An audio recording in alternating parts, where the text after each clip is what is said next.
Hi guys! I-offer ko lang at sa inyo, ipopromote yung aking favorite na ulam. Lalo na kung ako'y naubusan ng ulam or ayaw ko ng ulam na binili o niluto ng aking asawa. Ito guys, yung Century Tuna Flexing Oil, 420 grams. With omega 3. Guys, masarap talaga ito lalo na kung yung kanin ay mainit. Sulit na sulit talaga po.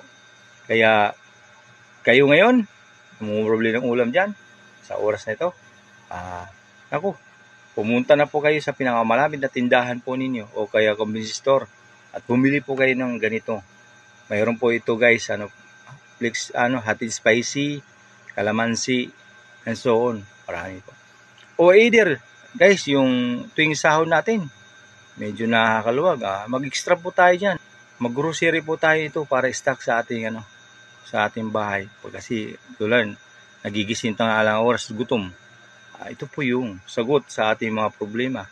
Sagot ni Century Tuna. Maraming ka na. Kain na. Maraming salamat po guys, panonood.